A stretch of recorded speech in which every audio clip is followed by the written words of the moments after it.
Call the meeting to order. Good evening, everybody. I do not believe we have any agenda updates, and with that, I will ask the clerk to please call the roll. Thank you, Mr. Chairman. Mr. Salgado. Present. Mr. Schultz. Here. Mr. Tassoni. Present. Mr. Webster. Here. Mr. Westcott. Present. Mr. Arena. Here. Mr. Billich. Here. Mr. Booker. Present. Mr. Boomer. Mr. Butita. Here. Mrs. Crosby. Mr. Fellers. Here. Mr. Fiducia. Here. Mr. Gurl. Present. Mrs. Gorel. Present. Mr. Hoffman. Present. Mr. Kelly. Here. Mr. McDonald. Present. Mr. Neighbors. Mrs. Red.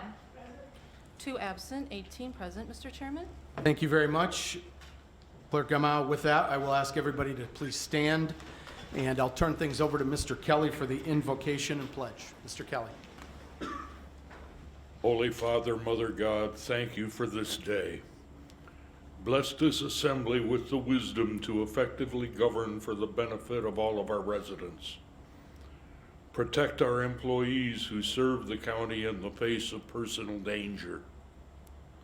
And help us maintain an attitude of gratitude for the many blessings we enjoy and positive expectations for the future. For as we believe, so shall we receive. In your holy name we pray, amen.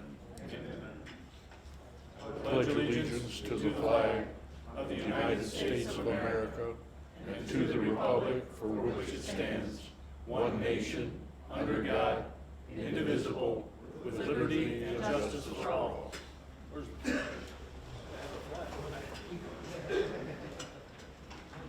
Thank you very much, Mr. Kelly. Our next item of business is under presentations, and I'm going to ask Dr. Dave Gomel from Rosecrans to come up and talk about the Rosecrans County Partnership. Right up here to my right, Dr. Gomel, and thank you very much for giving us some of your time. All right. Can I get to the PowerPoint or? Oh, yes. You want to help him? This gentleman. And you all have, good evening, first of all, and you all have a copy of the PowerPoint that we made ahead of time. I don't know, it was sent ahead of time. We can just walk through it if we can't pull it up.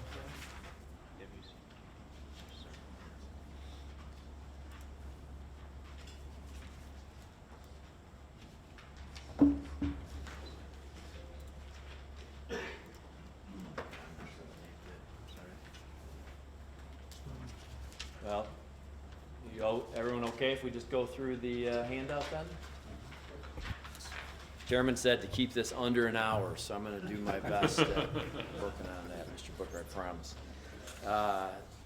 And it's long. We're not going to, hopefully we're just a few minutes here. I'm available for questions afterward if you want to call my office and we can talk about some of this.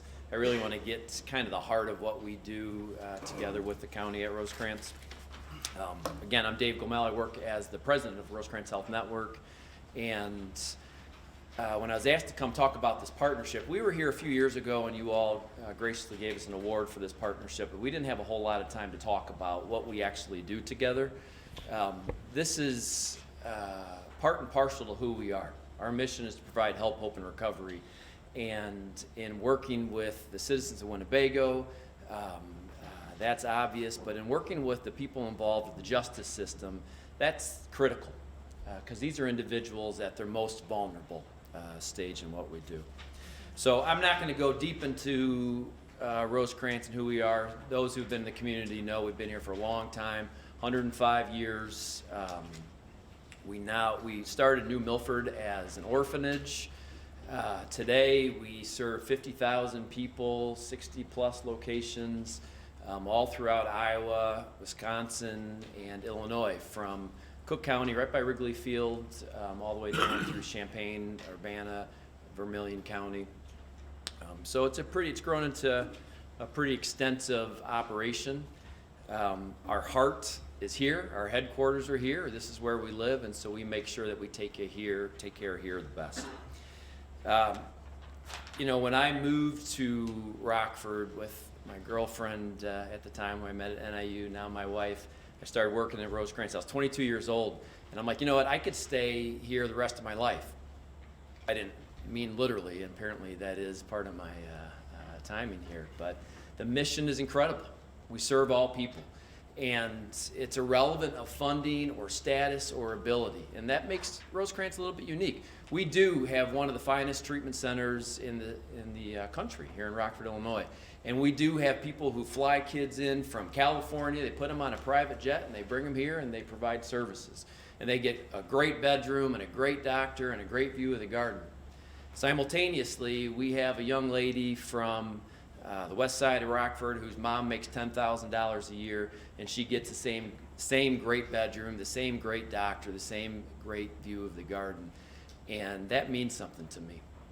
We have services at our Aspen Clinic, which is a Rosecrans affiliate, some of the most advanced technology, transcranial magnetic stimulation for medication-resistant individuals, and it's fantastic for those of us who have means. We also have people gearing up tonight to go under the bridge and look for people who are homeless with schizophrenia so we can bring them into care. This is why I'm passionate about this company, and this is why I've stayed 27 years. Slide 4 talks about all the services that we provide in Winnebago County. We serve 21,000 people a year from this county. Obviously, we do in other areas, but this is the crux of what we do. I'm going to skip through the rest of that. If you have questions, you can ask me. What I want to talk about is our services in the jail. What we know today nationally is just under 70% of the people in the jail have a substance use disorder. We know about 11% of those people are going to get care. We know about 30% of the women in jail have a serious mental illness. This is major depressive, bipolar disorder, schizophrenia. This is what we're dealing with here. About 15% of the men have that. Oftentimes the people in our jail are there because of these behavioral health conditions that are untreated that put them to where they are today. We know that individuals with an opioid use disorder have their highest risk of death hours or days after incarceration if they don't receive care.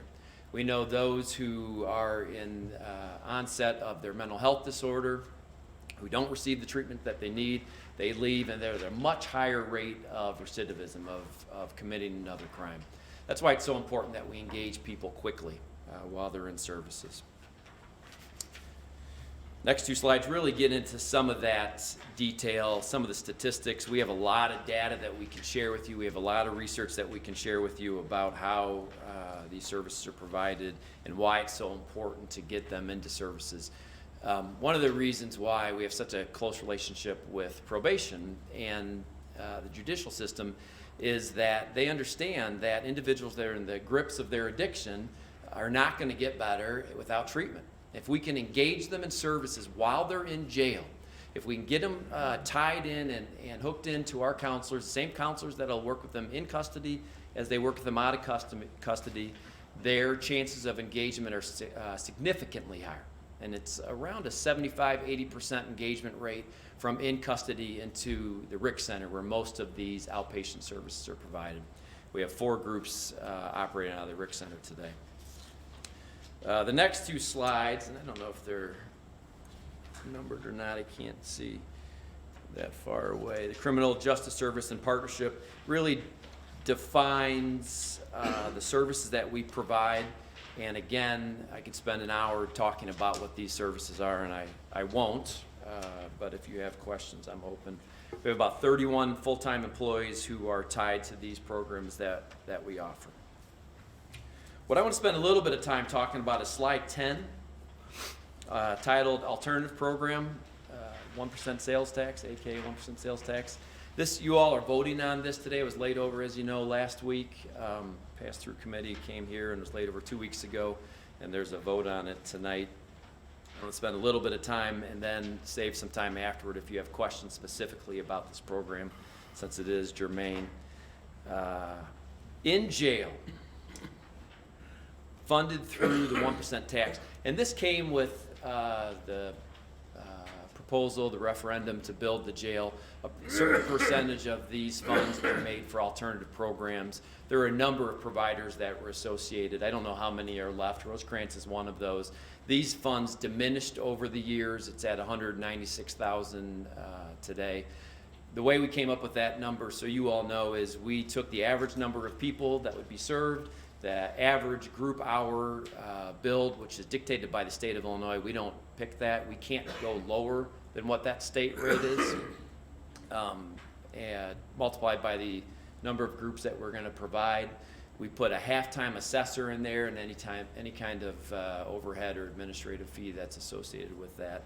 And that's how we came with that number. It was a whole number, and then we just 112 it along the way. And we've been operating this way for years. As you all know, that contract wasn't signed in October 1.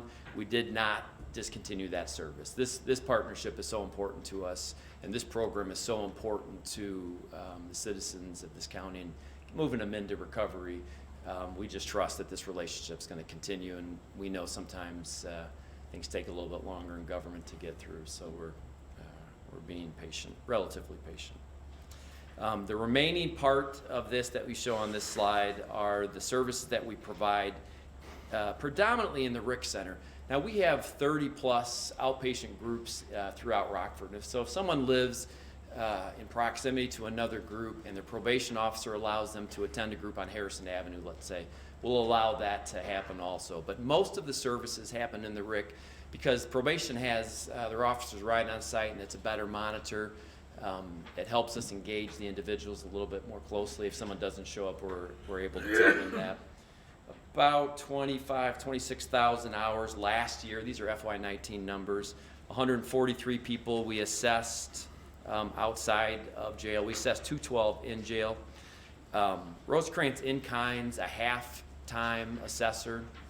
One of the complaints that we're hearing predominantly from the judges is we can't get our people in assessed fast enough. We got to get them assessed so we can get them out of jail, frankly, and that's what they could be waiting for. And so we in-kind half of that to get people moved in more quickly. In sum, this alternative program is about $830,000 of funded services. The county's portion is that $196,000. When you're in jail, you don't qualify for Medicaid. Your insurance benefits typically run out. There is no other funding, as most of you know, for those services. We can't apply our state grants or leverage grants for that. That's why it's such a high fee compared to the rest of the program that we offer. When they move out of service, we have the ability to use that contract for people who don't have funds. Most do quickly. The Medicaid, it may take a week or two or a month to get reinstated. We could use that. We typically don't. We can bill back 30 days, and so we really want to be good stewards of this money. We want to keep the cost of this as low as you want to keep the cost of this while still providing the care that's needed. The next slide talks about the benefits of this program. Again, we can talk further about it. I think the endorsement from the judges and the probation officers is that it really is beneficial and the outcomes are positive for these folks. Slide 12 talks about the problem-solving courts, and I'm certain all of you are familiar with these courts. These are individuals who are arrested, found to have a behavioral health condition, and if they engage in drug court or TIP court, which is therapeutic intervention for people with mental illness, and go through a very rigorous time. This is not easy, and if Judge Holmgren was here, she'd share with you, oftentimes people drop out because the rigor of this service is pretty intense, and people are like, I'll just finish my time, frankly. It's a lot easier than having to go through this. Those that engage, it is so effective. It's such an important tool in helping people move into long-term recovery regardless of what their behavioral health condition is. I want to spend a second talking about this because there is some confusion with some of the board members that I've talked about. In sum, this program is $2 million. This is the fee associated with this. The county contributes to just under $250,000. This is passed through the chief judge's budget, so I don't know that any of you would even know that was a standout number. That $250,000 is very important because what Tom Jakeway and Emily and the administrative staff and the judge's arm does, is we look for leveraged funds, leveraged grant through JAG and ARI and SAMHSA to help support the funding of this. And last year, there's about $750,000 of money that is passed through. So it comes to the county, it comes to your coffers, and it's passed directly through. These are not taxpayer dollars. These are leveraged funds. In part, a lot they're looking for matching funds. So if we can take that $250 and assign it accordingly to there, that's a pretty important piece. When they are out of service, then what Rosecrans does is we leverage funds to support the Medicaid, or use Medicaid to support the ongoing services that they have. And that's the balance of what we have. You know, Rosecrans gets, we're, I think, the largest provider in the state. I know we are. And we get a large sum of money from Department of Alcohol and Substance Abuse, now called SUPRA, that we can use anywhere in the state. The vast majority is used here. We have similar programs in McHenry County and Champaign County. We do the drug courts and all this in all the other counties. But we choose to use the leverage these dollars here. Again, it's our home, and we want to make sure that we're demonstrating that. So that's where a lot of these funds come from. I told you we do fundraise, or it's in your PowerPoint, about $1 million a year. That's predominantly used, and we give it all away every year.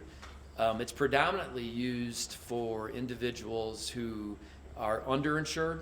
And so if any of you have one of these catastrophic plans, let's say, and you come to us and you say, I need help, but my insurance has a $7,000 deductible, we could help you pay down that deductible or your co-pays by using these fundraised dollars. And again, we're always trying to leverage these services. I'm wrapping up here, I promise. We talked about the opioid epidemic. You all are very familiar with the opioid epidemic. Dr. Martell will back me up on this in the corner here. We have to support treatment with medication for people who are addicted to opioids. That's just science, period.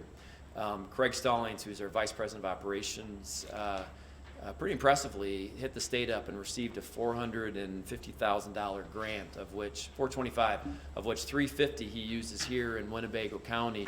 We're trying to engage people actually in jail to start them on this medication. We pick people up, we furlough people to get them in their first dose of Suboxone or naltrexone or whatever the substance is. Oftentimes they can't pay for this. We get them started so when they get out of jail, their first response isn't to get high and to oftentimes die from that opioid. That's no cost to the county as we go through. We are the behavioral health provider at juvenile detention and juvenile probation, and you wouldn't see that as Rosecrans. It's subcontracted through UIC. The reason UIC loves working with Rosecrans is that we have a grant that we leverage from the state, $150,000. We use those funds first for these kids, and then this year, the FY20 grant with UIC, we're proposing up to that $20,000. We may not need that entire amount if we can leverage the rest of that grant. So, in sum, you know what I do want to mention the triage program. You guys remember when they closed Singer and they gave $7 million to our community, and then that went away. They gave $1.2 million to Rosecrans to start the triage center. When someone's in mental health crisis, they don't belong in an emergency room, they don't belong in the back of your squad car, they don't belong in jail, they belong with professionals. The state under Rauner cut that completely. We've kept it open, added deficit since inception. As Captain Owens from the jail said today, thank God for the triage center, because oftentimes someone shows up at the holding center and they just walk them right over to our triage center to divert arrest, to get people in the help they need, the care they need. Most go home with an outpatient plan. Some stay in our crisis residential program from there. So, last. 1,400 people involved in the criminal justice system in FY19 received behavioral health care at Rosecrans. Total of $3.3+ million, about $2,300 per person each year. Winnebago County contributed $473,000 towards these services, or about $340 per person per year. We were able to leverage just under $740,000 in part because of these services. And Rosecrans, through our scope and our abilities, we're able to leverage $2.12 million to match the difference. I'm proud of that. I feel like as a citizen of this community, we're working real hard to make sure our citizens are getting the help they need. We're part of the infrastructure. Through the services that you allow us to be a part of, you're helping us fulfill our mission, and frankly, I'm real grateful.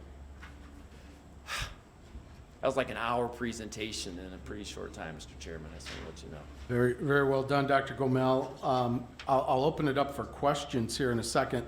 I did want to hit on a couple things that came up in our meeting today with Steve Chapman, a couple of the folks, the chief deputy, and Tim Owens from the jail, as well as I believe Debbie Jarvis from the courts was there today. I want to thank Aaron Booker, or Mr. Booker, for his attendance. And we talked about the relationship with Rosecrans, and a couple things stood out, and I'm sure it stood out to you, is that in aggregate with the county and the courts, the county is chipping in $473,000, but getting $3.3 million in aggregated benefit when you add up the services they're bringing to bear. If we cut that partnership for whatever reason, I don't know if we could afford to fill that gap. So there would be a significant cut in services if we tried to piecemeal this separately. The other thing specific to the agreement that was laid over back for this evening is that we are being, what is before you tonight is $196,000, but we are getting $828,000 in total benefit in this agreement. So that basically for every dollar we contribute through the 1%, we're getting an additional $3 in value being brought. Oh, Mrs. Gorel sat in on the meeting as well, and I think she pointed this out in the meeting.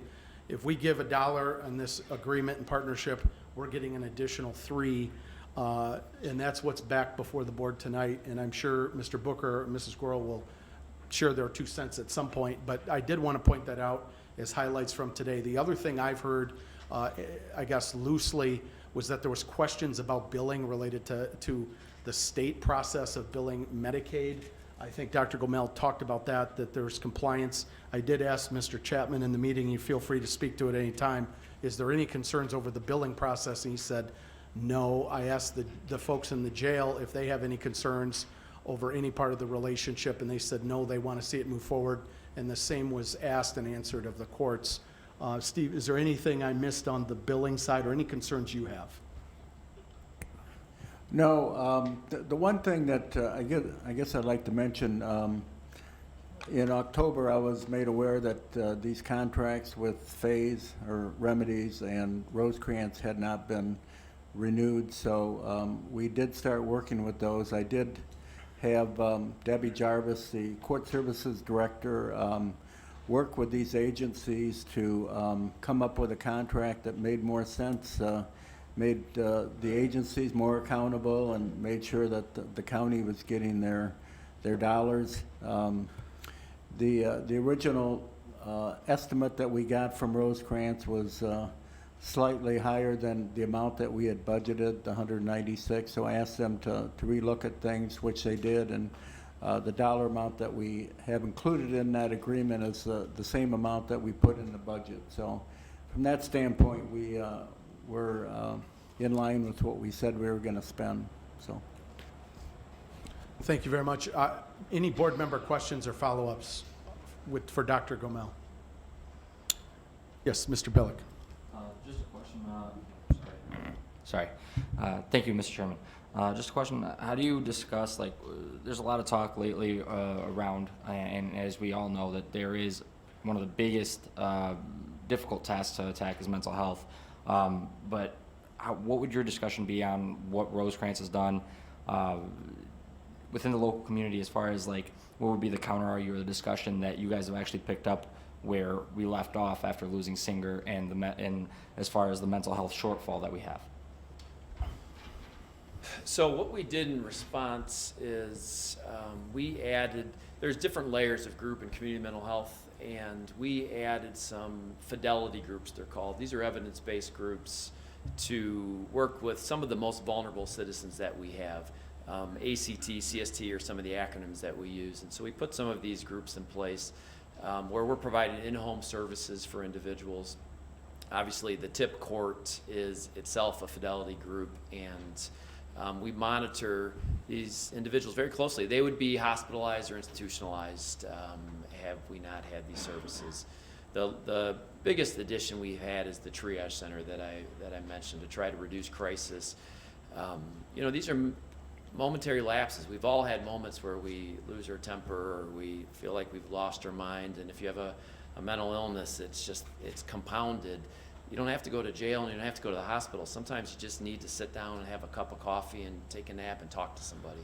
And that's what we're providing in that service. The problem is none of that is billable service, and that's where that deficit comes in for Rosecrans.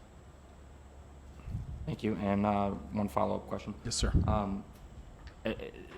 Thank you for answering that one. Actually, I have actually two follow-up questions, but one question as far as the triage center you mentioned. Do you guys do have that shortfall as far as billable? Do you guys also address, let's say, cases of PTSD and those kind of cases as well, in particular? Basically along the lines of with veterans or any other veteran groups? Yeah, we do. We have specialty programs for veterans and PTSD. We have residential programs at our Harrison location for people specifically with PTSD. It's all first responders.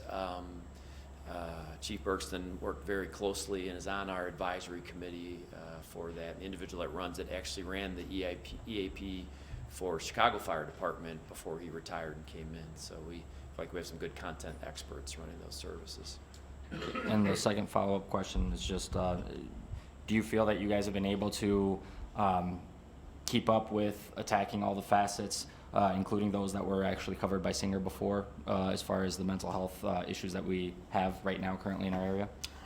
I think we have a need in our community that we try like heck to get filled in every beg, borrow, steal any way we can to serve people. But no, I think we still have room to grow. Thank you. Yes, sir. Mr. Grohl. Thank you, Chairman. Thank you, Doctor, for coming tonight. Great presentation. I guess my question, and you hit on, are the folks that come to the jail. But I think one group that we've left out and sometimes have forgotten about is our correctional officers who serve those folks. And if you know, correctional officers are among the highest rate of suicide in any profession. And I was just wondering if there was programs in place or discussion on any programs to help our correctional officers if they need help. Yeah, that's a great question. The residential program I referenced is available. We say first responders. It's really law enforcement in general, which would include our correction officers. We have Aspen counseling services, which would probably tier more in that direction.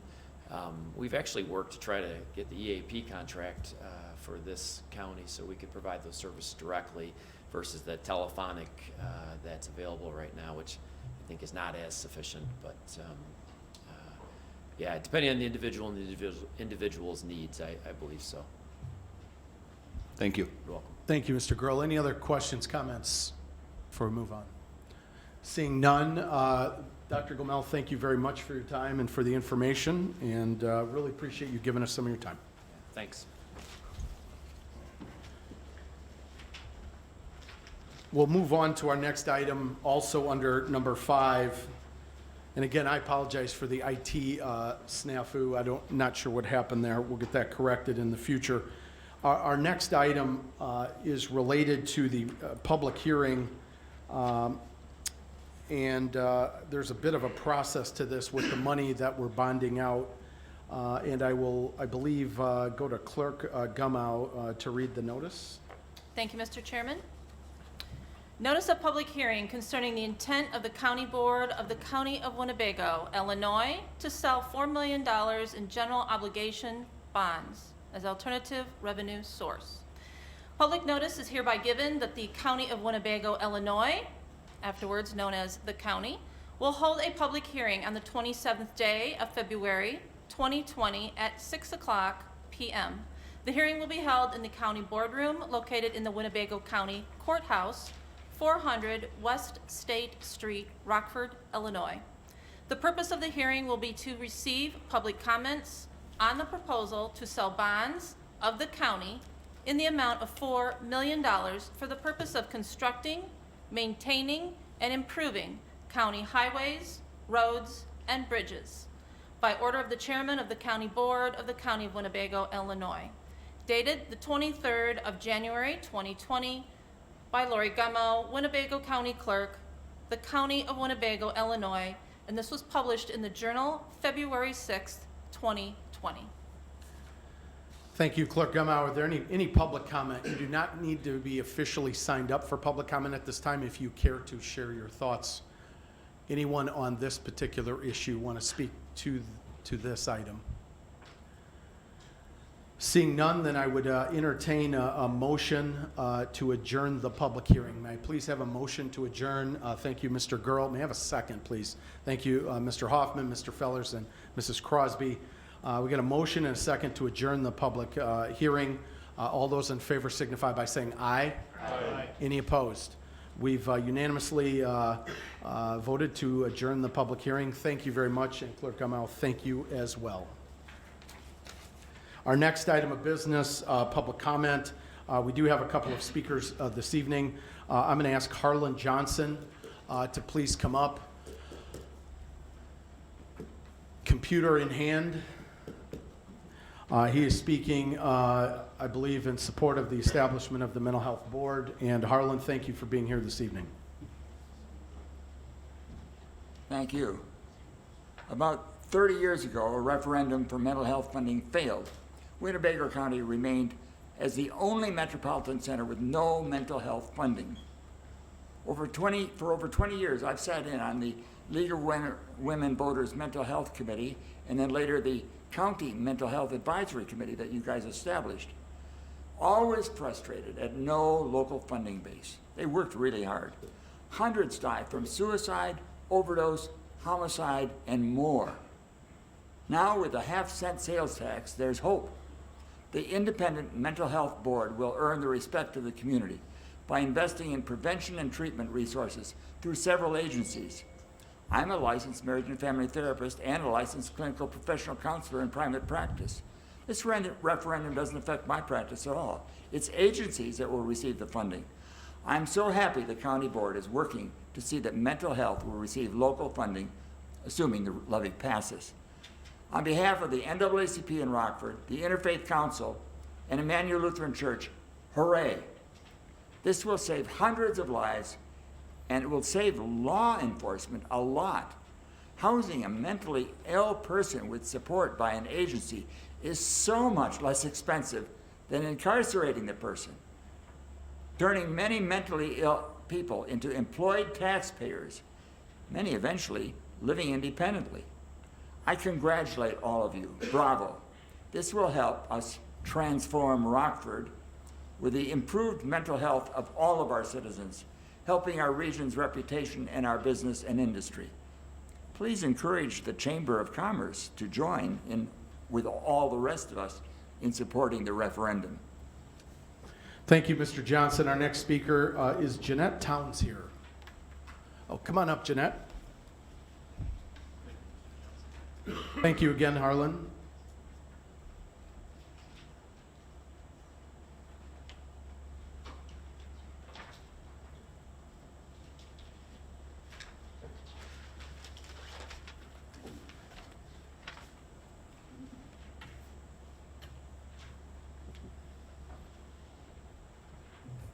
Good evening. My name is Jeanette Towns. I'm here to speak on the importance of voting yes for the 1/2 cent mental health tax referendum. Mental health affects absolutely everyone. Yes, even you. Though not everyone is diagnosed as having a mental illness, everyone is nonetheless affected.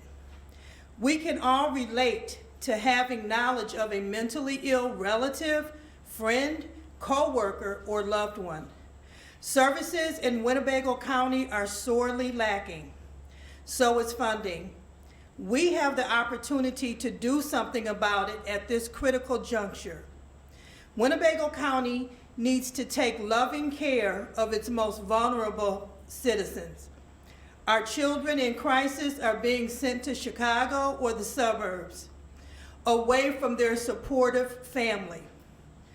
Crisis beds are lacking locally. The closing of Singer Mental Health Center left a large gaping hole in our ability to effectively serve our mentally ill. We urgently need to take care of our own. Jails and prisons are not designed to house and treat this population.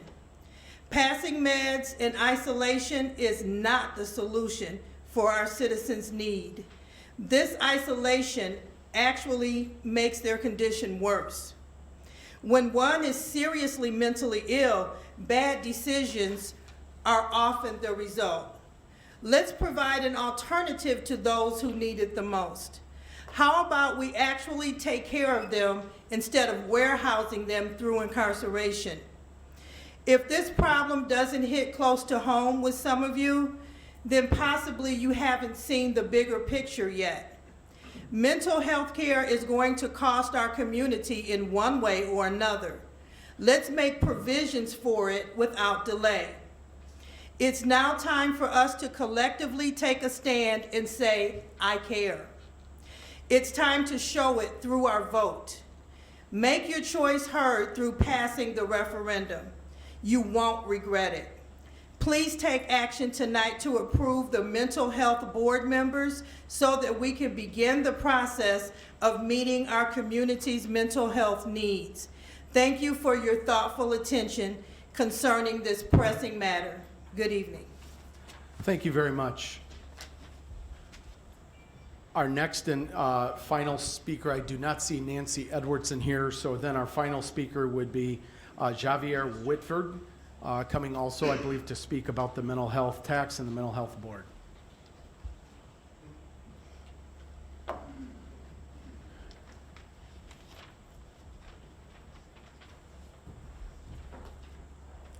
Good evening. Thank you for having me here tonight. My name is Javier Whitford, and I'm here to speak in honor of my son Tommy and many of the families of the 200+ people who has lost family members in Winnebago County to suicide or overdose.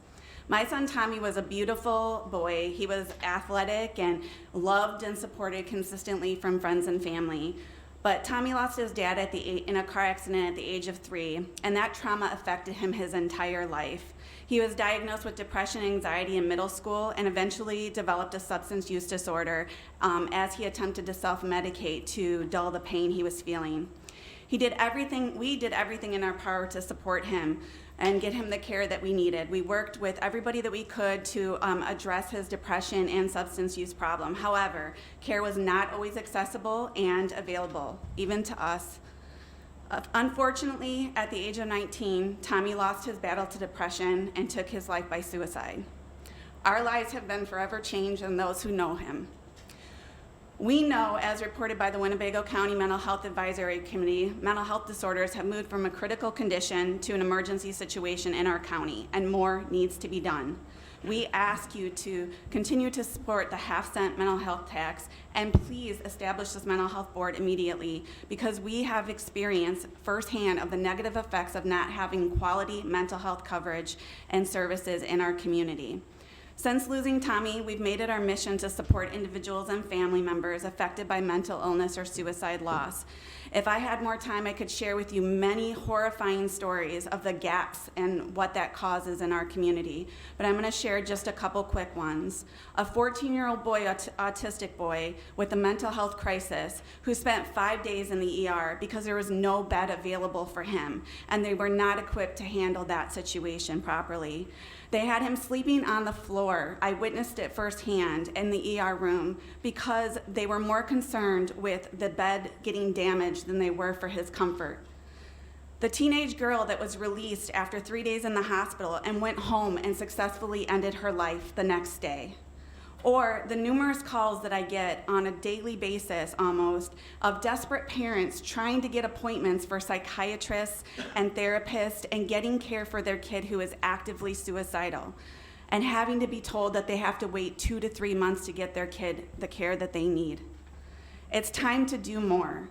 Every day we waste, we're losing another life. We need this funding to fill the gaps in mental health services, such as lack of both short-term crisis care and long-term inpatient care specifically for adolescents in our area. Much like Jeanette said, a lot of the teens I work with, they're being shipped to Chicago and Milwaukee areas just to get care, and that divides them and their family to be able to be there and support them. I ask that you make mental health a priority and establish the mental health board immediately so we can get to work and begin to improve mental health services and prevent another family from having to go what we have. Thank you so much for your time and attention. Thank you very much. And I do not believe we have Nancy Edwardson here. Okay. So that concludes comments from the community. We will move on to board member correspondence. Any comments by board members? I see a couple of hands up. I'll go to Mr. Webster first. Mr. Webster. Yes, thank you. Some of the issues with the mental health and the costs associated with it go hand in hand with some of the issues at our criminal justice center and that. And so to that end, I've asked our administrator, perhaps at our next meeting, we could have somewhat of a synopsis or a report, whatever, on where the 1% money, where we're at now with the payoff on the criminal justice center, and what percent of that 1% goes to that in a way of bonds that we have to pay off, and what percent of that 1% currently goes to mental health. So if we could see a little breakdown of where we're at, how many more years we have to pay off that criminal justice center, and how it ties in with mental health as well. Just a general flyover look at it. I'd appreciate that. Thank you. Absolutely. We can make that a segment at the next board meeting. I do know at the next board meeting, just as a heads up, and before I forget, that we're going to have a member of the Sheriff's Department present on some of their data points and some of the recent news around the jail discussion, just to put that on the record and see what questions that we have. I'm sure there'll be follow-up, of course, in the Public Safety Committee as well, but I think you raise a good point, getting a recap from Steve on some of the financials around the 1%. We'll make sure that happens. Thank you, Mr. Webster. I know there was another hand up. I got three to get to, Mrs. Gorel, then Mr. Gurl, then Mr. Salgado. Mrs. Gorel. Thank you, Chairman. I just want to thank that mother for getting up in front of us and talking about her life and with her son.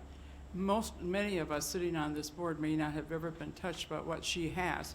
I haven't seen it personally, but I have seen it all around me, and I just want to congratulate her to have the nerve to get up there and speak to us about what's really happening. And I also want to remind those of you who don't realize that we had a state hospital in Dixon, Illinois. That state hospital is now a penal institution. That's what they turned that mental construction into. It's a penal institution. We don't want that happening here in our town, our county, or anywhere around us. Keep that in mind. Thank you. Thank you very much, Mrs. Gorel. Mr. Gurl. Thank you. Just want to announce that next Thursday, March 5th, at District 3 Police Station, Rockford Police Station in Newtown off of East State, I'll be hosting a forum related to the mental health tax. We will have folks there from the mental health initiative to discuss their plan, the structure surrounding it, and the process forward and the path. It will be from 6 p.m. to 8 p.m., March 5th, which is a Thursday. They will give their presentation, and we will have time to answer questions. So I would please urge anybody and all to come and to listen to their presentation and to answer any questions that you might have. Thank you. Thank you, Mr. Gurl. Mr. Salgado. Thank you, Mr. Chairman. I just want to inform everybody, you guys should have got emails about the Census 2020 coming down the pipeline. I think it's very critical for our region, for our local, obviously, resources and obviously state representatives. It depends on the population, who responds. They determine, the congressional representatives. So it's very critical for us to ensure that we push, we remind our citizens within our districts to make sure that they fill out the census 2020 because it impacts funding, it impacts everything that ultimately for the next 10 years. So this is a very critical piece. I know there was some emails going about training and information.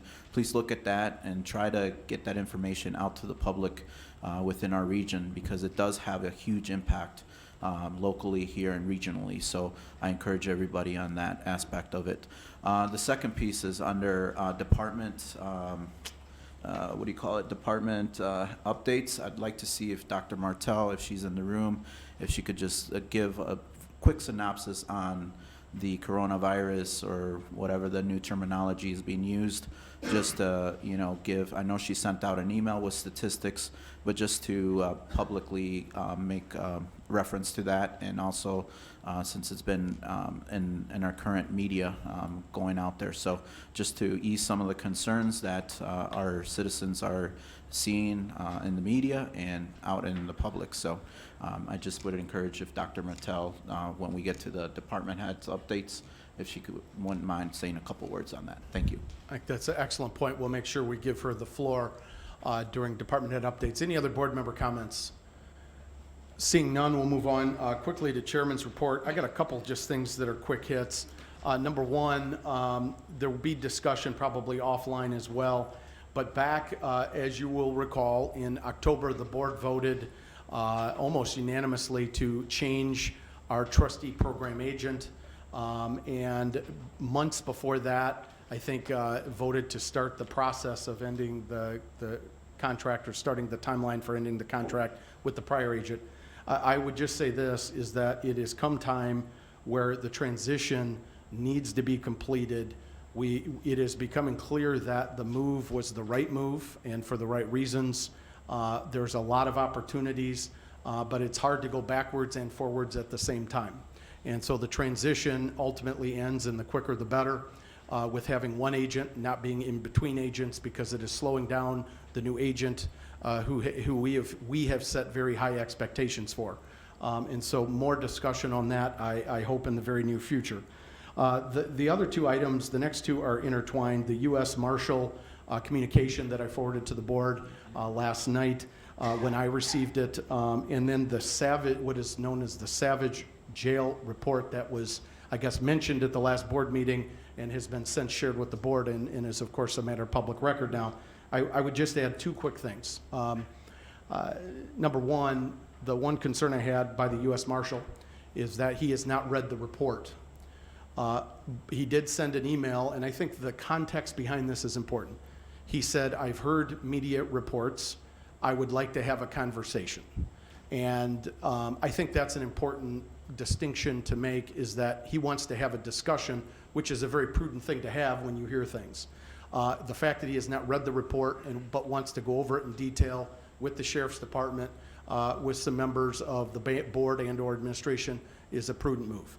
I think in talking to some of the leaders of the Sheriff's Department today, I know Chief Deputy is here, and talking to others, there's a high degree of confidence that when you read the first 2 pages of the Savage report, the jail study, one thing I took from it was that our jail and our staff was praised for running an excellent operation. It would be inaccurate to not say they shared some concerns about staffing, but I would say this, just when you hear what I was disappointed by, was that the most salacious, most concerning quotes seemed to grab attention. We shouldn't disregard that, because it's not the only study to suggest a staffing discussion being needed. But I would say they were very quick, after analyzing our jail, to say it's very well run, and that is a testament to our people. And it doesn't mean we should shrink from a staffing discussion, but I was a little concerned by the context and the rhetoric, and look forward to discussions going forward. The next item, of course, is the Mental Health Board. Before the board this evening is really 2 items related to the Mental Health Board. One, under Mr. McDonald's Operation Committee, is tweaking the board structure. There's a resolution that created the board, tweaking that gives us a little elbow room in the seating of board members. What we realized is that we are well within state statute, but a tweak to the board structure that passed, I believe, unanimously out of committee, allows us to have a little bit of elbow room to put the very best team on the field. And speaking of putting the best team on the field, tonight before the board, as was read in at the last board meeting and is before the board tonight under appointments, are the initial 7 board members for the Mental Health Board. You have had their resumes, I believe now, since the 5th of this month. I want to thank many of the board members who have engaged very directly with their feelings, some very passionately about what they think. And when we created the board, I think in November, and then when the board voted, I think 18-2, to put the tax on the referendum in March, it was said at both occasions that we invited input in the process. The resumes, I think the deeper, the harder you look there, we have an outstanding group, and many of the folks are here with us this evening. So I hope that will get enthusiastic support from the board.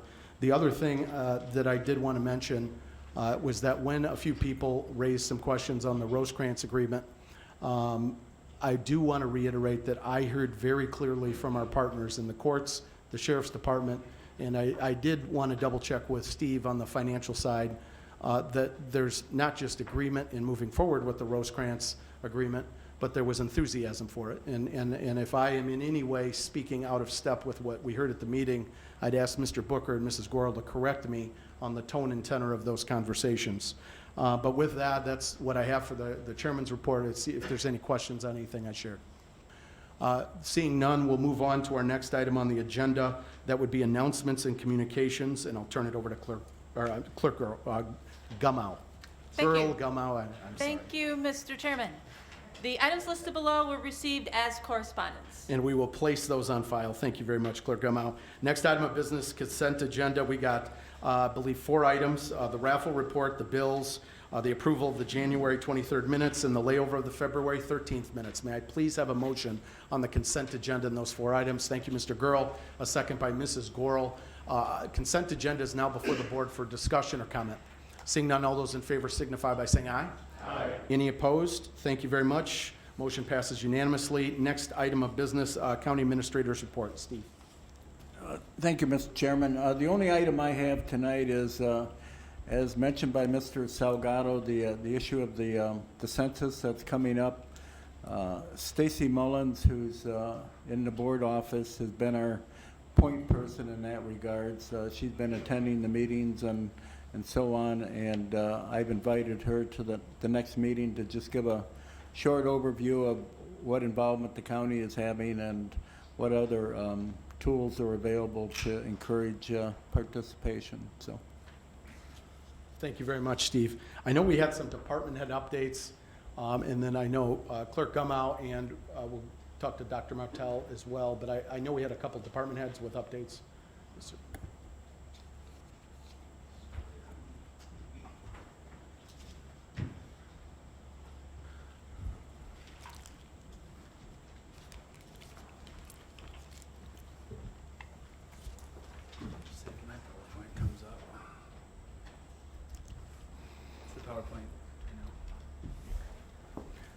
If you find that Rosecrans PowerPoint there. Jeez.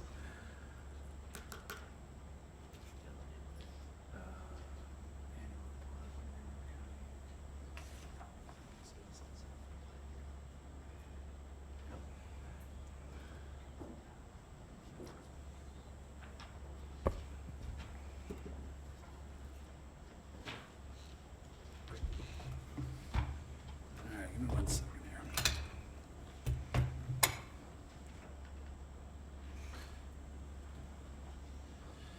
All right. So thank you for having me out here. I'm Brett Frazier from Winnebago County Animal Services. Here we are going to talk a little bit about our annual report, which was handed out to all board members. So you should have that there. We took a little bit of a different approach to it this year, so it looks a little bit different than it did in past years. But as you know, we are a very busy department. We're tasked with a number of different responsibilities. Some of those come from state statute, some from local ordinance, and they include things like rabies vaccination and registration compliance, investigating animal welfare and cruelty or neglect. We maintain public safety and help control the pet population, the stray population. And every day we work hard to find positive outcomes for pets and people here in Winnebago County. And the thing that sort of guides us is just a pretty simple goal. Our goal is to provide excellent care to animals in need and to provide professional service to the residents of Winnebago County. Now, as you look through the book, you'll see that there's two basic sections. The front half is a lot of stats and stories that made up what we did last year in 2019 at Winnebago County Animal Services. That's the section with all the fancy pictures and the great storytelling. That's the part that's really new this year. When you get to the second half, that's the more traditional shelter report. That's where you see a lot of the bar graphs and the charts, a lot more detail when it comes to the statistics and the different numbers and metrics that go into doing the work that we do at the shelter. If there is, as you're looking through this, something that you wish had been a part of the report, we always want to make adjustments to this report every year, as well as those monthly reports that come to you. So feel free to suggest anything that you find missing or that you have questions about. If you look at page 3, those are just some of the big numbers that we have to talk about from last year. More than 4,600 animals came into the shelter in 2019. It's actually only 10 fewer than in 2018. That includes more than 2,100 cats and more than 1,800 dogs. Our officers responded to more than 9,000 calls for service, and most of the year that was just 5 officers. Those officers cover more than 500 square miles, 365 days a year, and right now we cover from 6 a.m. to midnight. So that's about an average of 25 calls per day. You'll also notice right at the top there of page 3 that our live outcomes, we had some good success. 2,110 adoptions in 2019, which was a 34% increase over 2018. We also helped reunite 763 pets with their families. You'll also notice that euthanasia plummeted. Basically the same number of animals came into our shelter, but we were able to create a lot more live, or what we call positive outcomes. Dog euthanasia decreased by over 37%. Cat euthanasia fell by more than 50%. And while those are great numbers, they're not goals of ours. Our goal is not an arbitrary euthanasia number. Our goal is to eliminate what we call unnecessary euthanasia. And so what we try to do is reserve euthanasia decisions for cases of public safety and for those cases when illness or injury make euthanasia the humane choice. Going on to that next page, you'll see our intake numbers. As we talked about, the total intake stayed about steady, but we actually helped more cats and more dogs in 2019. We were up 117 cats and 106 dogs. Remember, that's a total of 2,143 cats and 1,861 dogs. Wildlife and others went down slightly, and that's where the total decrease of 10 happened last year. But outcomes are where we saw the huge improvements. Adoption grew, return to owner improved, and euthanasia fell, with 651 fewer individual animals being euthanized at our shelter in 2019. If you compare 2019 with 2017, the results are even more amazing. There were only 1,289 adoptions at our shelter in 2017, and that's almost 1,000 fewer than what we did last year. In 2017, euthanasia, there were 2,476 euthanasias, which is 1,550 euthanasias more than what we saw in 2019.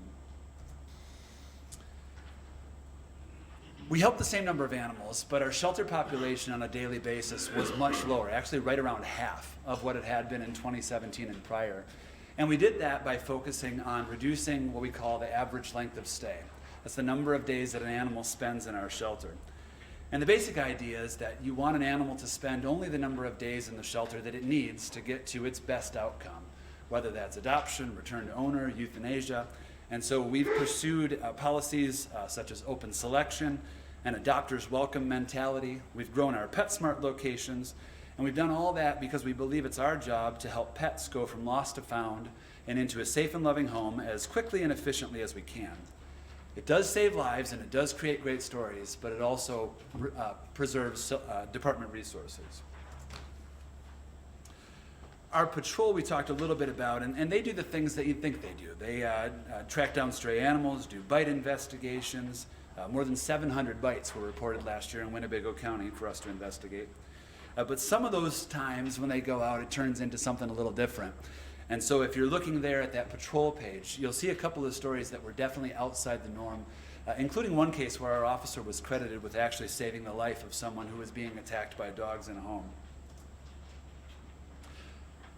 The board also supported us last year with a couple of really great big projects to improve things at Animal Services. And the first of those, and the most recent, was of veterinary equipment and instruments. Thanks to the county board and to our auxiliary, we now have modern equipment that allows us to perform higher quality surgeries, to perform more surgeries, and to better monitor and care for our patients. That was a $100,000 project that was jointly funded by the county board and by our auxiliary. We've already increased surgical output for both shelter animals and for TNR animals in the community. And each week we make 20 TNR surgery spots available for folks in the community to utilize. You see on the screen here, there's a couple of stories in there to look for, but check out Duke's story. Duke was a puppy who was just a few weeks old when he was brought to us by a Good Samaritan. Had found Duke with one of his legs essentially dangling just by a couple of threads of tissue. He'd been out there for who knows how long, and he was very weak when he came to our shelter. But because of that veterinary equipment, we were able to jump right into emergency surgery. We saved Duke. He lost the leg, but we saved Duke, and he was then fostered by one of our staff members and quickly adopted, and he's now getting to be a big boxer. We're excited about that life-saving. The other big project that you helped us with, the county board supported us by helping us move to all double-sided housing in our large dog kennel room. That now allows dogs more space for mental and physical well-being, and it makes it safer and easier for the staff to care for the dogs. As you thumb through the rest of the book, you'll see additional stories and information in the report. You can learn about our PetSmart adoption locations. We went from 1 location to 5 locations. We're now in both Wisconsin and Illinois, and actually just tonight we added 1 more location. Those locations did 446 adoptions in 2019, which in just PetSmart cat adoptions, that was up 367 adoptions over what we did at PetSmarts in 2018. You'll also learn about community partnerships we have with television and radio stations, and there's some great stories about the work being done by staff and volunteers, and about the pets we help along the way. So we know we have more work to do in 2020. We're always trying to get better. We'll continue to expand our efforts in TNR. We are currently looking at strategies to grow and expand and improve our spay-neuter voucher program for residents with income qualifications that might otherwise make it difficult for them to spay and neuter their pets. There's other projects we're working on, and our work is really never done. Every year we look at as an opportunity to figure out what do we do well, what can we do better, and then make adjustments as we move into the next year. So if there is something that you think we did well, please let us know. But if there are areas where we can improve in 2020 and beyond, we want to hear that from board and community and everyone. We're here to help, and thank you for taking a little bit of time to hear about 2019. Thank you very much, Mr. Frazier. Mr. Fiducia. Chairman, I would like to thank Brett for this presentation that he did. I think he did a really good job. I am personally happy about the drop in euthanasias at the Animal Services, and as you know, I usually do a report. I'm not going to do it tonight, but what I am going to give the board a caveat on is this all comes with a cost, and there's some capital projects that are going to have to be looked at Animal Services down the road, because that building is getting, like me, quite old, and it's started to show some wear and tear, and it's very much been ignored by this county. But Brett's done a great job.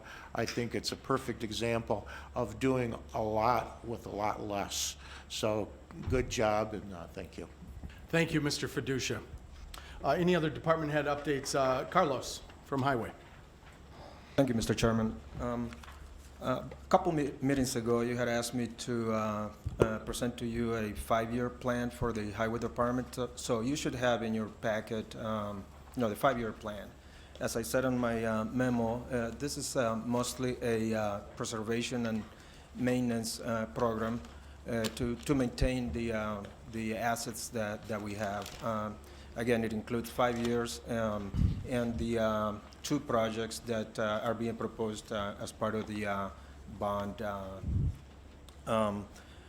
If you have any questions, please feel free to give me a call. And also, as any 5-year plan or any plan, you know, this could and will probably change every year depending on needs, emergency, and the availability of funding.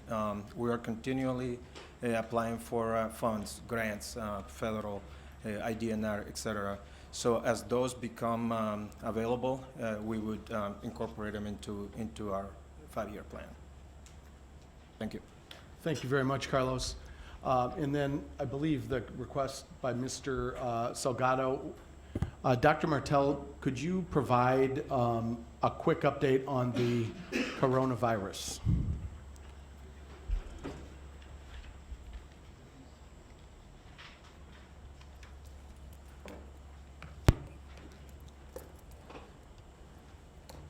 Well, first of all, I want to thank everyone for their attention. We do send out, as liaison, you will get a report. Usually it comes out on Fridays to your Winnebago County emails, an update on what we're doing around the coronavirus and response in Winnebago County. First of all, there are no confirmed cases in Winnebago County. However, as you have been watching the news nationally, statewide, it is now present in over 50 countries. They now believe that they have concerns regarding community transmission. So that means that the kind of standard of identifying individuals and isolating and quarantining them is not going to hold over the long haul. So we begin that process then of what we call community mitigation strategies.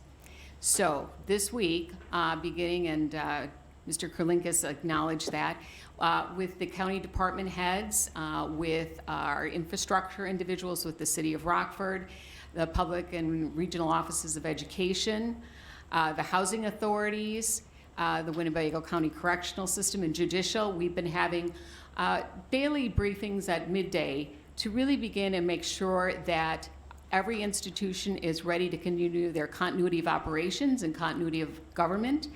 A pandemic flu has the potential of causing illness where the normal staffing patterns of any business or community group is impacted. But the group continues to work diligently to prepare and respond. Having said that, again, what are things that the community can do? One are the standard messaging that we have around seasonal influenza, which is clean, cover, and contain.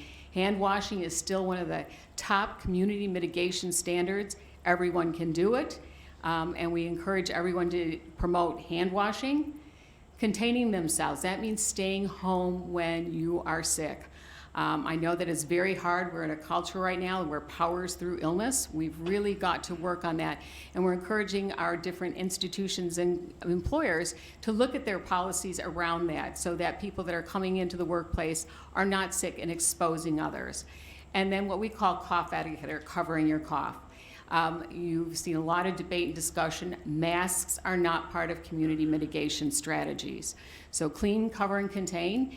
If there was a serious outbreak of illness in the community, you might begin to look at the health department working through its partners to limit public gatherings and spaces. But I want to make sure that the public is very much aware there are no confirmed cases in Winnebago County. We continue our surveillance activities. There are daily calls with what I call the public infrastructure sector, as well as the health community partners, so that we are working together to respond and prepare for the coronavirus should it come into Winnebago County. And I'm happy to entertain any questions. Thank you very much, Dr. Martell. I see no hands up, so thank you very much for the update. Any other department head updates?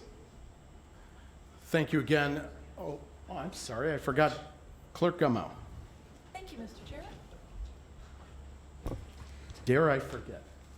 Thank you, Mr. Chairman. I do not have a PowerPoint or any pictures of cute puppies, but I do have a report from the Elections Department. I just want to give a brief update. As you know, we split a couple of the precincts last summer. We had to split them because we had a very high number of registered voters in a couple of precincts, so we added two, one in Harlem and one in Cherry Valley Township. That increased our total number of precincts to 103.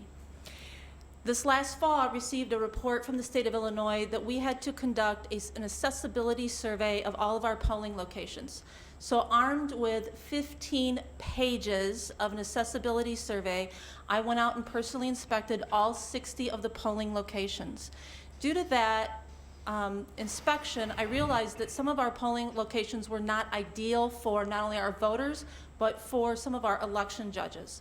And because of that, we've moved about 3 of our polling locations. So the village of Roscoe has been moved to Prince of Peace Church on Freeport Road. Collier Apartments has been moved to the library on North Rockton Avenue. And our third and our biggest one is we moved 2 precincts in Owen Township, and we moved them to the Winnebago County Forest Preserve. So again, much more parking, much more accessibility, and it will be easier for our voters to access those polling locations. Starting this Monday, a big announcement, if you've not seen it, we are opening an off-site location at Harlem Township that is located on Melbourne Avenue, and it's one street over from Highway 175 where the shopping center is. It's right behind there. They have been a polling location in the past, and they have been very gracious to allow us to use their community room. They even gave us a key to the building. So starting on Monday, we will have regular business hours there all week. The following week, we will have extended hours. We'll be open until 7 p.m. We'll have hours on Saturday, Sunday, and Monday for voters to do early voting.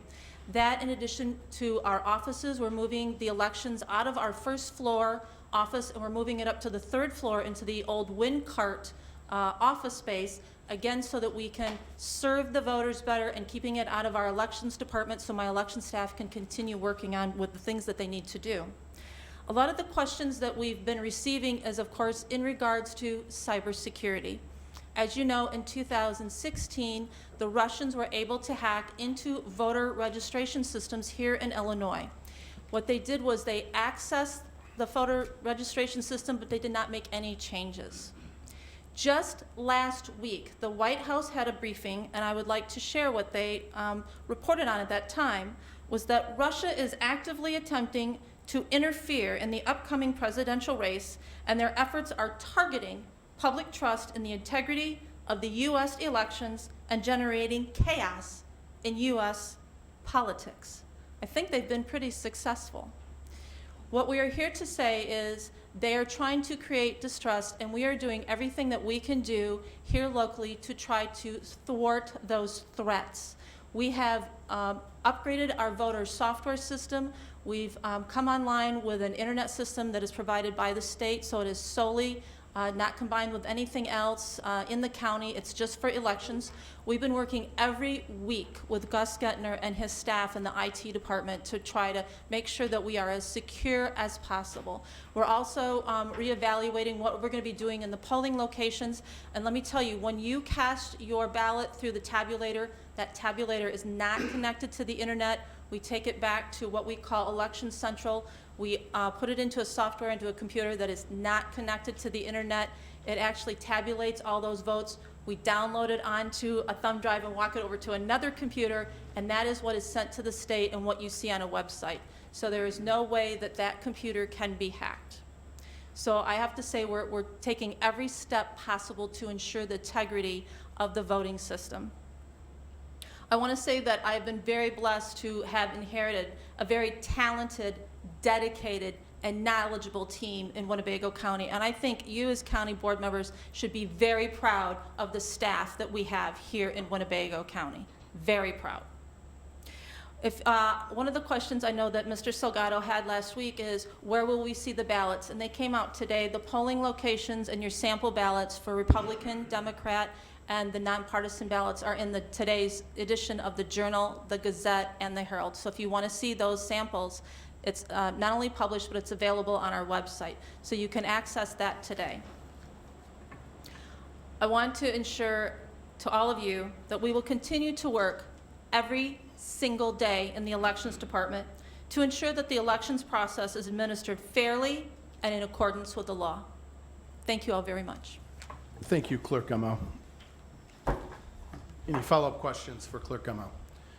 Seeing none, we'll move on to our next item of business, Finance Committee, Mr. Salgado.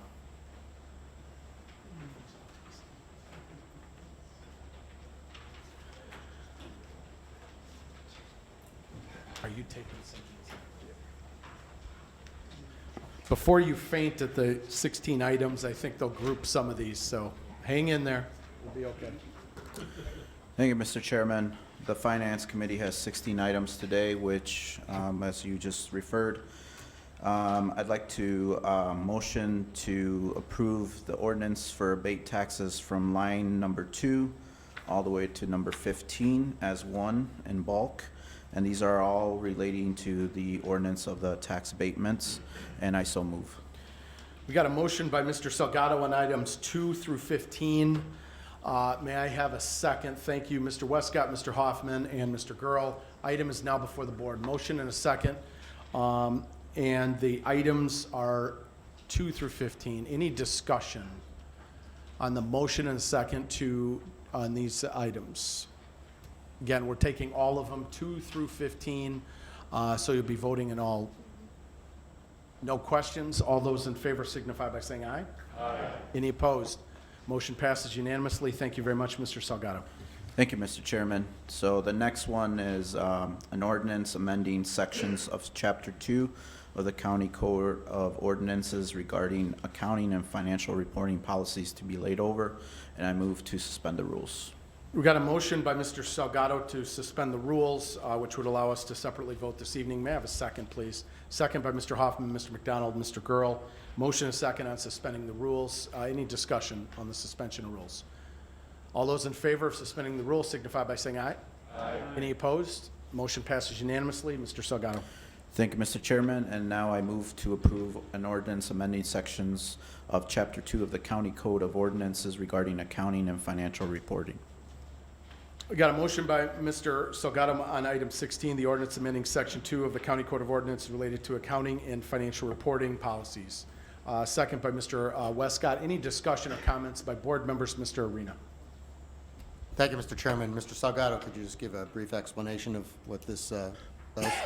I certainly can. Mr. Chapman, just if you want to, there was obviously, I want to say the receivables piece, that the recognition of it. If you could just elaborate a little bit more on what the change was from the timing. Sure. Steve. Thank you, Mr. Chairman. Actually, the last paragraph of the ordinance discusses how we recognize revenue. Previously, because of some of the late payments from the state and so on, the revenue was recognized, I think, based on a 360-day time period. That's been narrowed down to 90 days, and it's really what our auditors and GFOA recommend. So that was the reason that we modified it. Thank you.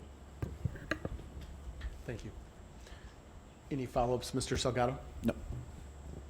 Again, thank you, Mr. Arena. Any other comments by board members on item 16? Seeing none, all those in favor signify by saying aye. Aye. Any opposed? Motion passes unanimously. Thank you very much. Mr. Salgado. Thank you, Mr. Chairman. I know Mr. Webster is waiting patiently. I got two things real quickly. One of the things that I've been seeing a lot is requests for funding additionally, whether it's capital IT. Obviously, now we're looking at the PSB building, funding for that potentially coming down the pipeline.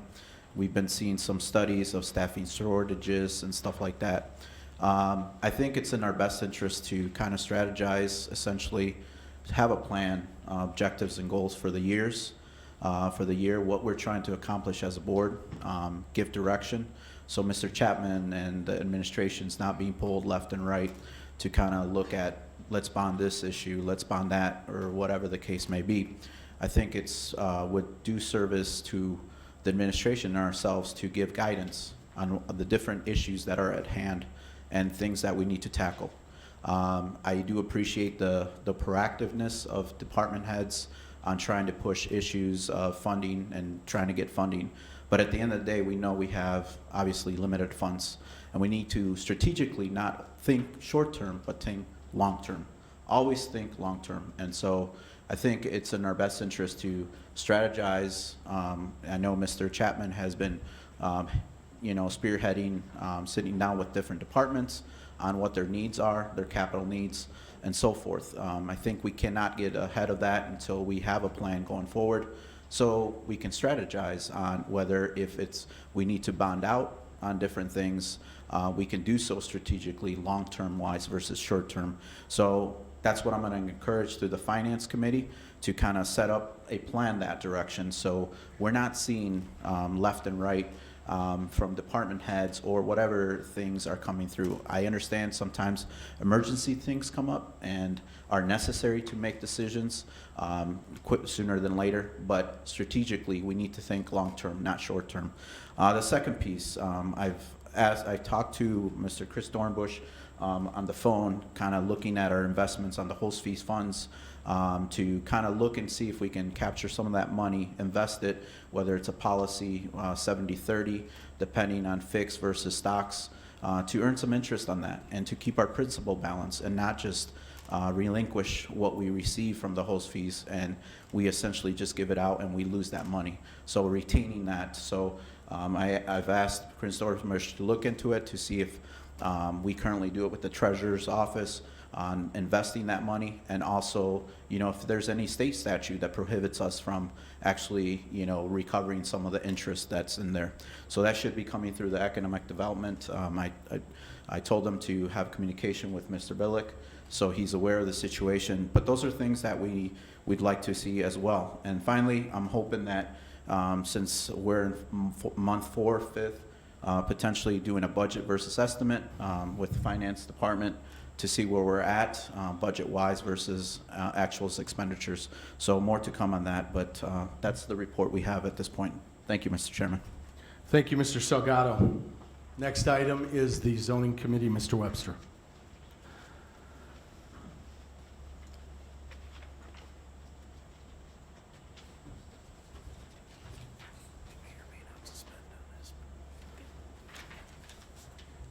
Thank you. The Zoning Committee has one item on our agenda tonight, Z0120. It's a map amendment, and this is in District 1. It's in Pecatonica, 2645 North Jackson Road. This one approval from the Zoning Board of Appeals unanimously, and likewise from the Zoning Committee this evening. So it's in for first reading. Okay, thank you. Thank you.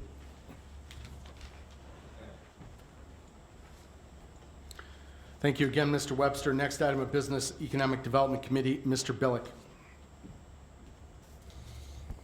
Thank you, Mr. Chairman. Tonight, we have one matter of business before us, and that is a resolution electing to opt in to the Illinois Electronics Recycling Program for program year 2021, and I so move. We got a motion by Mr. Billick on item 2, resolution electing to opt in to the Illinois Electronics Recycling Program. Second by Mr. Westcott and Mrs. Red. Thank you. Item is now before the board for question and discussion. Seeing none, all those in favor signify by saying aye. Aye. Any opposed? Motion passes unanimously. Thank you very much. Mr. Billick. Thank you, Mr. Chairman. Just to give a quick update, me and Chris have been working diligently as well with Mr. Chapman. We are going to be getting that breakdown of exactly host fee funds, what's actually designated, or what we're going to be looking at for this year so far, and what kind of requests we have. That will be coming through hopefully by the next meeting, if not the meeting right after that. We are going to have an update on marijuana sales tax funds that would be coming in locally and what that looks like. I did get an update on a possible law change, which I'll update everyone at the next meeting as well. So, thank you. Thank you very much, Mr. Billick. Next item of business, Operations Administrative Committee, Mr. McDonald. Oh, I'm sorry. Do you want to flip-flop, Mr. Tassoni? Keep my seat warm, would you please?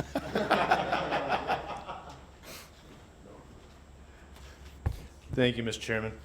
The Operations Committee has an amended resolution authorizing the establishment of the Winnebago County Community Mental Health Board, and I so move. We got a motion by Mr. McDonald on the amended resolution authorizing the establishment of the Mental Health Board. May I have a second, please? Thank you, Mr. Westcott, Mr. Hoffman, Mrs. Red, and Mr. Gurl. Amended motion or amended resolution is now before the board. Any discussion or comment? Yes, sir, Mr. Arena. Thank you, Mr. Chairman. I just want to ask our state's attorney, I know maybe Mr. Kalinkas knows, I just want to make sure I understand this board. There has been some conversation about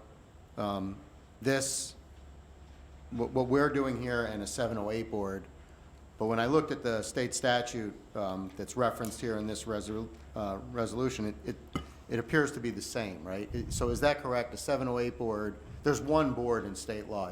We're adopting the same kind of board. The difference is some are funded with property taxes, ours would be funded with sales tax, right?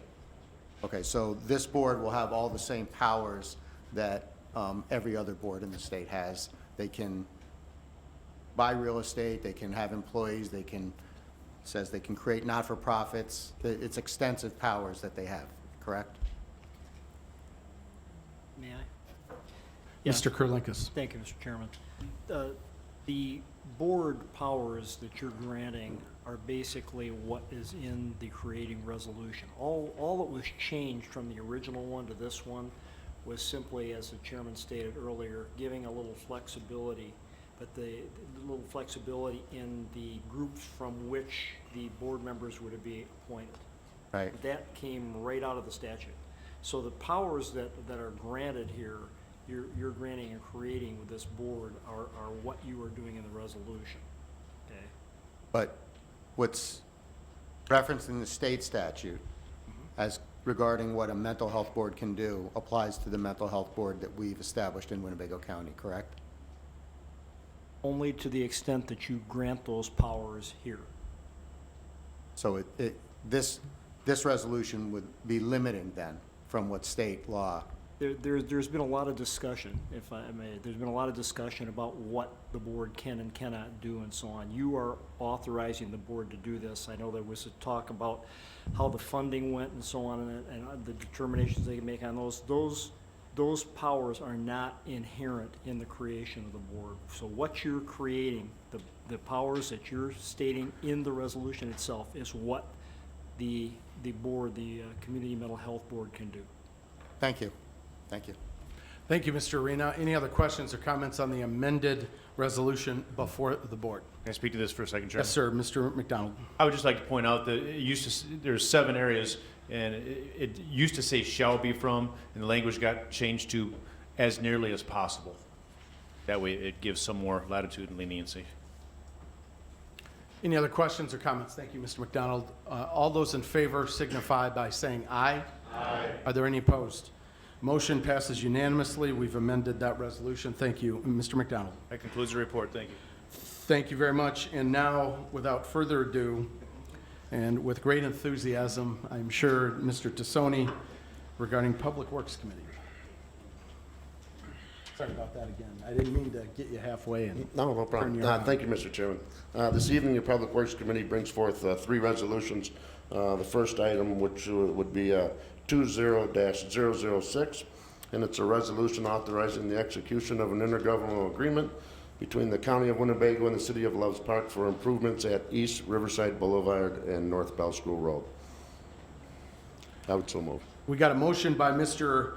Tassoni on item 2, the resolution regarding the IGA between the county and the City of Loves Park. May I have a second, please? Mr. Webster, thank you. Mr. Girl, thank you as well. Any discussion or comment on this resolution? Seeing none, all those in favor signify by saying aye. Aye. Any opposed? Motion passes unanimously. Thank you very much, Mr. Tassoni. Thank you, Mr. Chairman. The second resolution, which is 20-007, authorizing the purchase of 2 utility tractors. I so move. Got a motion by Mr. Tassoni on the resolution authorizing purchase of 2 utility tractors at the amount of $53,000 and change. We have a second, Mr. Girl. Any other? We have a second by Mr. Webster as well. Item is now before the board for discussion or comment. Seeing none, all those in favor signify by saying aye. Aye. Any opposed? Motion passes unanimously. Thank you very much, Mr. Tassoni.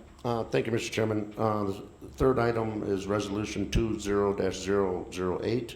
It's a resolution approving a modification 1 to the professional services agreement between the County of Winnebago and Region 1 Planning Council to update the county's multi-hazard mitigation plan. And I so move. We got the motion by Mr. Tassoni on the resolution related to the hazard mitigation plan and R1. May I have a second, please? Thank you, Mr. Webster, Mrs. Crosby, Mr. Gurl. Item is now before the board for discussion or comment. Yes, sir, Mr. Gurl. Thank you, Chairman. And maybe Mr. Chapman or Mr. Molina can comment to this, but if I remember correctly, our studies in the past have usually run anywhere from $50,000 to $60,000. And we now have a partnership with R1, and if I can do my math correctly, we saved roughly $40-some thousand by using a local partner instead of the University of Southern Illinois. So kudos to Mr. Molina's team and to R1. So thank you. Thank you very much, Mr. Gurl. Any other questions or comments by board members? Seeing none, all those in favor signify by saying aye. Aye. Any opposed? Motion passes unanimously. Thank you very much. Thank you, Mr. Chairman. Tassoni. That concludes your report. Thank you very much, sir. Next item of business, Public Safety Committee, Mr. Booker.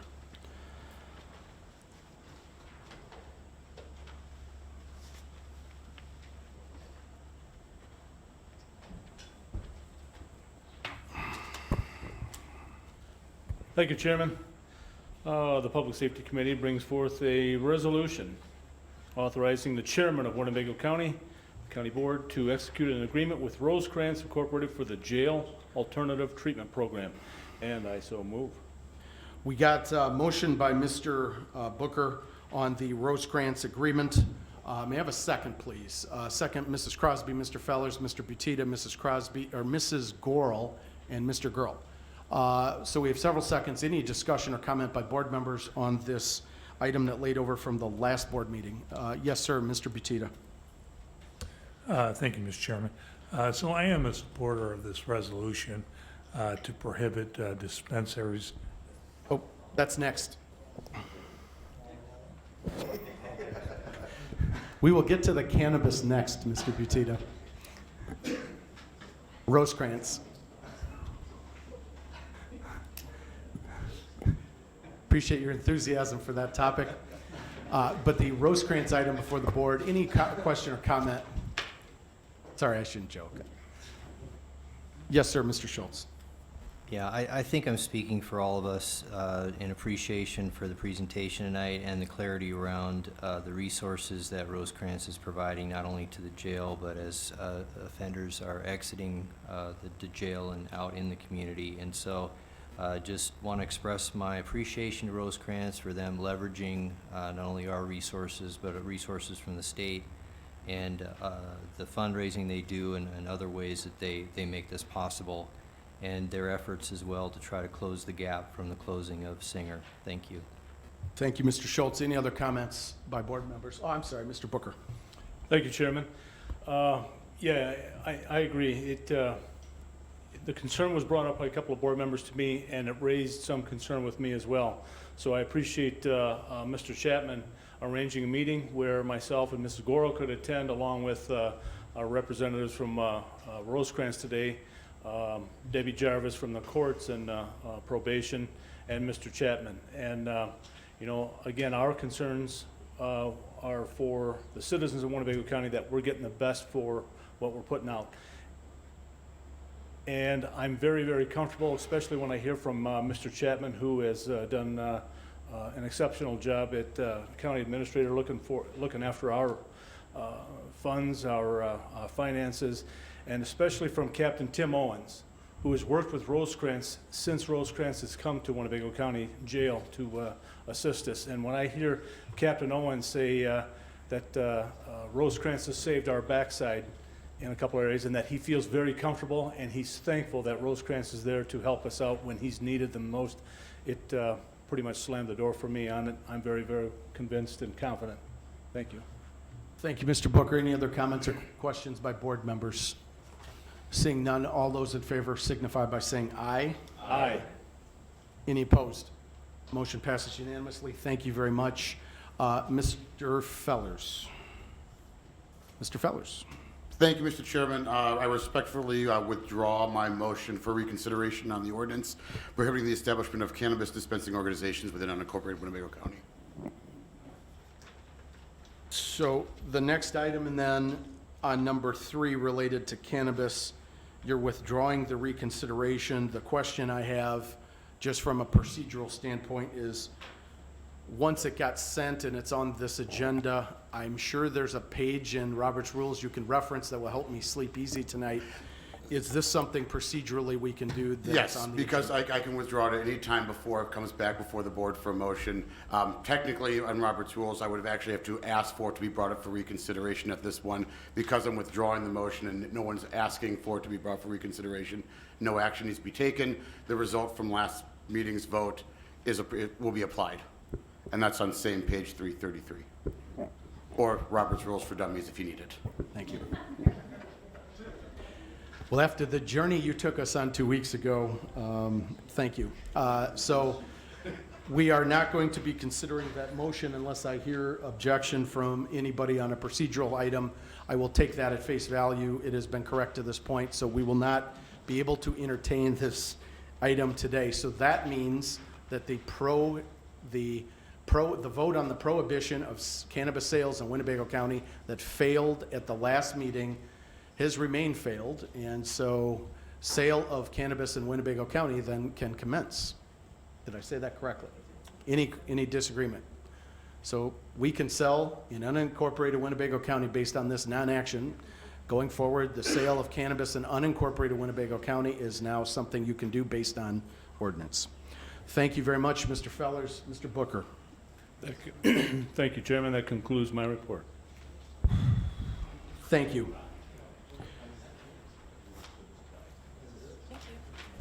Personnel Policy Committee, Mr. Fiducia. Thank you very much. Next item of business, unfinished business. Item A, we have the Community Mental Health Board, the 7 appointees to the Mental Health Board that laid over from the last meeting. And with that, may I please have a motion to approve? Motion to approve, Mr. Fellers, a second by Mrs. Gorel. I would extend the courtesy to board members if you would like any one of the 7 voted on separately or all 7 voted on separately. I will honor that individual request by any board member. Mr. McDonald. Thank you, Mr. Chairman. I do have a quick request. Before we do these, could you take the 7 categories and briefly run through which name would fit into which category? Sure, I can, we got a motion, we do have a motion and a second then, so the item is before the board. The following, the 7 folks, I'll start at the top. Marianne Abadi, number 1, would be, if I'm going from memory, the provider. There's a classification related on a mental health provider. Tim Neighbors, of course, county board member who could not be here tonight. Linda Sanquist, the VP of United Way, covered the 0 to 3 category, very important category in the mental health conversation. Dr. Terry Giardini, who's joining us in the red vest there in the back, 35-year educator, and I think has a PhD in clinical psychology, filling the education slot. Danielle Angelieri is the executive director at NAMI. That would, of course, be, NAMI is one of the leading advocacy groups in the state and the country around mental health advocacy. She is their executive director and one of the really, really sharp young professionals in our community. Has done a lot of great work. And lastly, somebody I believe that you would recognize on the, I'm sorry, I skipped Dick Kunert. Dick Kunert is the retired, I think his title was superintendent or executive director of Singer Mental Health. He worked on the public side of things in the past, and so he would fit that category. And then Dr. Bill Gorski is the MD, very nicely fits the MD. Obviously, he's a medical, an MD, I should say, a medical doctor, former CEO of Swedes. Any questions on the 7 that we've motioned second in? Mr. Arena. So, I'm sorry, who represents the health department? The health department then would technically be Dick Kunert. And, Oh, and oh, the, Dick re- Cooner. Oh. the, yes, so the reason we asked for some elbow room on the amendment to our resolution is I had, after really some great discussions with Dr. Martell, she indicated to me that she, in fact, did not want to serve as an official member of the board, but is certainly, she was very instrumental in creating it. And in discussions, it became clear to me that there was even confusion in interpreting our ordinance, that there wasn't enough latitude where even health department board member, somebody who connects or could even update the health department. There was some concern by some that a literal interpretation of health department would have to be somebody who is a member of the health department office. Similarly, there was a concern with the regional board of education that instead of an educator, and we have access to many great educators, that it had to be somebody in the regional office of education. So that elbow room, I think, gives us the proper latitude. I've talked to Dr. Martell and Mr. Kunert, and the updates to Dr. Martell's office and also the health board, I think are things that satisfy both parties there. In talking to Angie Gorel, who serves on the health department board, she expressed concerns about having folks on both boards. A minor concern perhaps, but she did indicate that to me. So I was trying to jigsaw into this. I think folks that know Dick Kunert know that he would fit in about probably 6 of the 7 categories, and I think he's an incredible addition for our team. Follow up, Mr. Arena. Thank you, Mr. Chairman. I also wanted to thank Marianne Abadi and Mr. Kunert for reaching out to me and sitting down and explaining to me their perspective on this whole situation. It was a very helpful conversation, and it really helped me along. Thank you. Thank you, Mr. Arena. Mrs. Grohl. Thank you, Chairman. One of the things we have are the best professional people in Winnebago County. Every one of them are professional in the fields that they represent. And guess what? They're not even charging us to be on that board. They're doing it free. And when you can get professionals like that to serve on our board and do it at their own time and their own expense, you have one heck of a good board, and they all should be appointed. Even the ones who are coming in as I believe it's called at large. We have a couple like that. Yep. Again, you have the best people representing Winnebago County for the professions that they are in.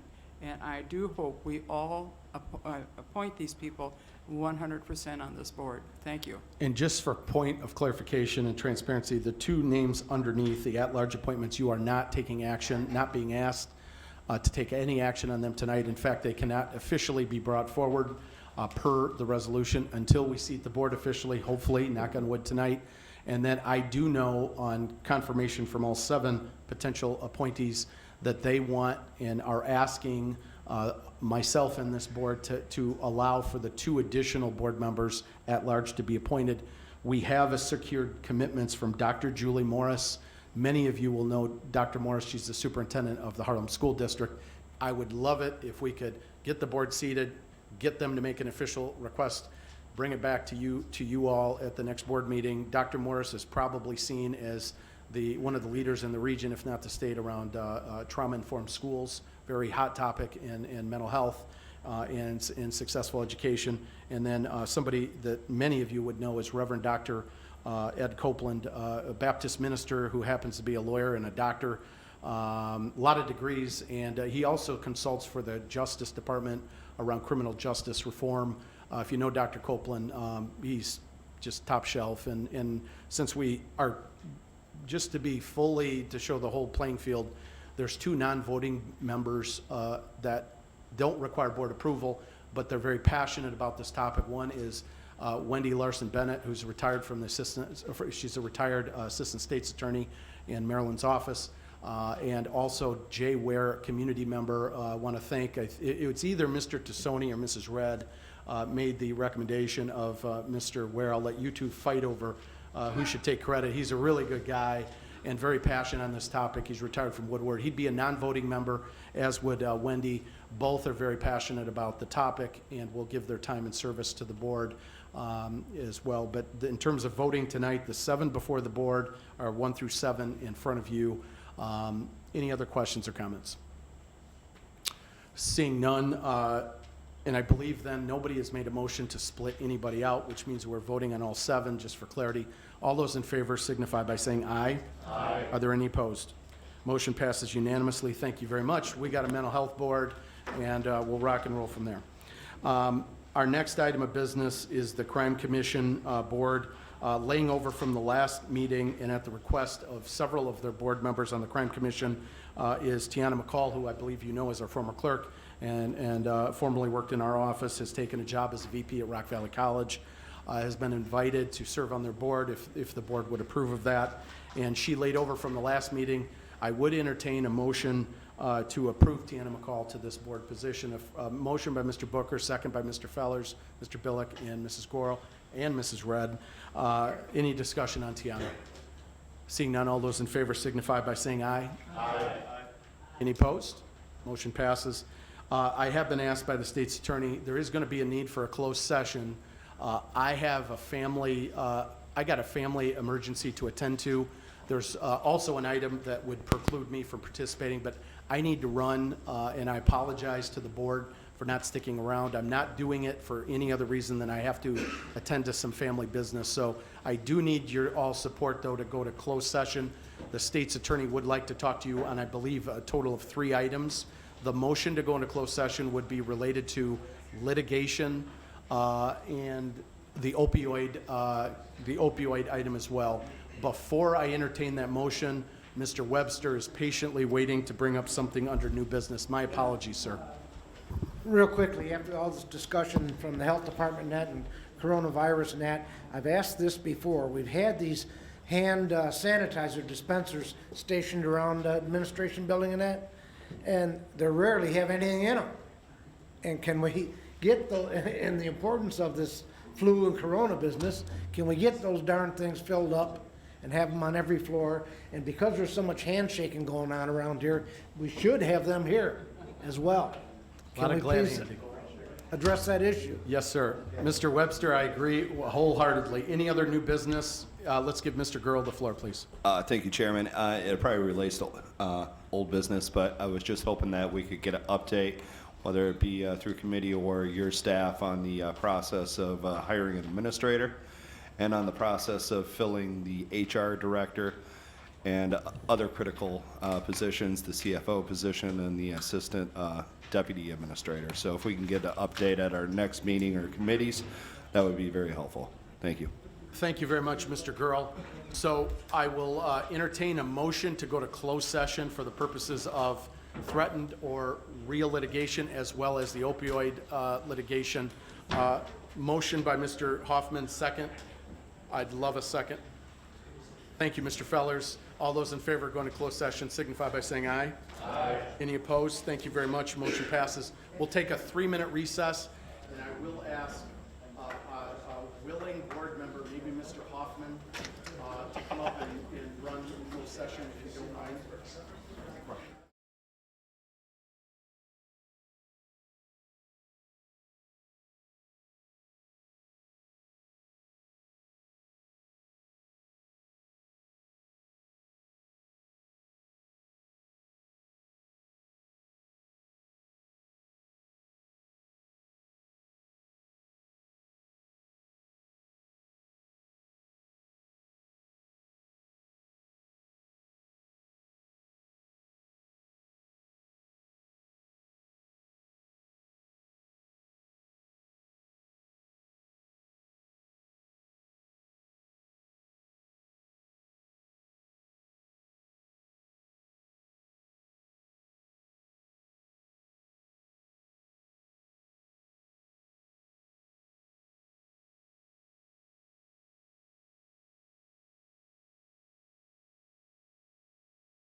come back in.